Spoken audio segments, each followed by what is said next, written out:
So one of the biggest wealth transfers in our country's history is happening right now, and most people don't even realize it. Main Street businesses like this one behind me are the backbone of local economies. They make a lot of money and they're up for grabs, and I think this presents a huge opportunity for people like you and me. In fact, it's actually how I got started. These guys bought one of my laundromats, and you guys have been watching me do all this. Over the next 10 years, about $10 trillion in small businesses are going to change hands. That includes laundromats, vending routes, retail stores, farmland, manufacturing businesses, painting and plumbing, like some of the other businesses we own. Now, why is this happening? The answer is really simple. It's one word: demographics. The average small business owner in the U.S. is now 50 years old. Well, older than that. These business owners are tired. They've spent their lives building these companies, but now they're ready to retire, pass it on. Sure, like some of these businesses will get passed down to their children, but many of them don't have kids who are interested in actually taking it over. In fact, we did a bunch of research that shows that a growing number of young generations they're not looking to step into their parents' shoes. They want a totally different path. So these businesses are going to be sold, and they are being sold all over the country. But here's the thing, it's much better for everyday people like us to buy these businesses than for them to be swallowed up by large corporations or investment firms. You know, I've spoken to a ton of small business owners who've told me they've been approached by private equity firms offering a check. Private equity firms used to own 4% of them, now they own 20%. And while selling to a big company isn't the owner's first choice, they're tired, they're dealing with financial pressure, they're ready for a new chapter, so they sell. And those Main Street businesses go into the hands of Wall Street, which means changes that aren't great for the community, and then they own all of our businesses. So if you've ever thought about owning a business, I think now is the time to act. I talk more about this in my book, but I wanted to give you a real example of how it's possible to buy a business, even if you've never done it before. So like for instance, if you were to look right now at businesses for sale in your area by going to some of the business buying sites that have listings, you're gonna see that there's a bunch of businesses, but you're also gonna see that business owners aren't that savvy, and they might not even make it to online listings. Many are simply looking for somebody to step in and offer a solution, somebody they could trust, and that could be you, somebody local. So for instance, you could go to like BizScout. It's literally made to help you find the best off and on-market deals, or BizBuySell, there's others.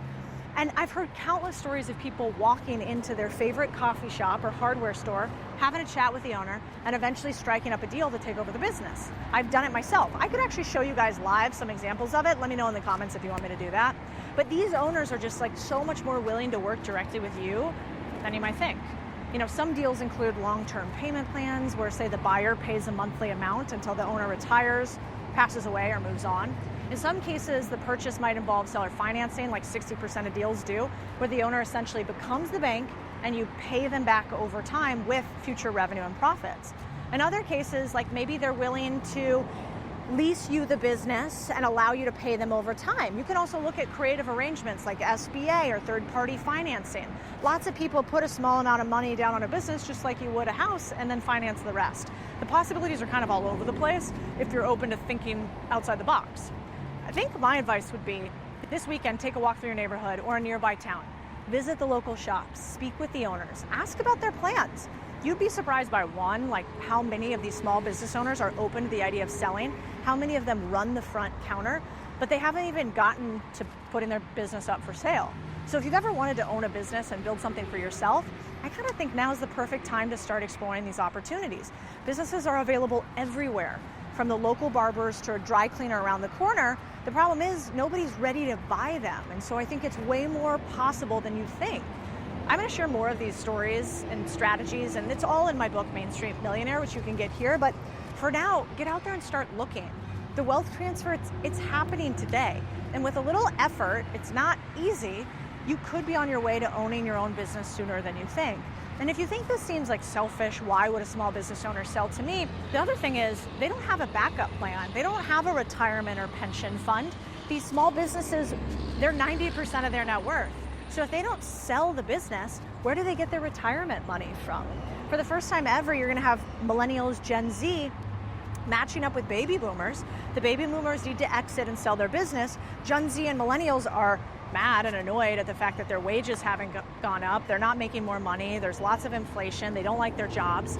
And so what if there could be an apprenticeship between the two, where they help you learn the business and take it over and you buy it as you go? This is happening all over the country. And if we don't do it, then private equity does it. And that's a problem, because the fastest way to become a millionaire is to be a small business owner.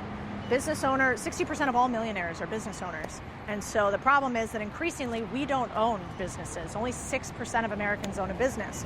So if only 6 of us own a business, but 60% of all millionaires are business owners, we got to fill the gap. And I think that small businesses and buying Main Street businesses is the way to do it. So this weekend, maybe get off the internet. You don't have to start a fancy AI startup. You don't have to try to do something clickbaity and speculaty. Instead, go check out your local laundromat, dry cleaner, grocery store, corner store. They might actually be looking for you.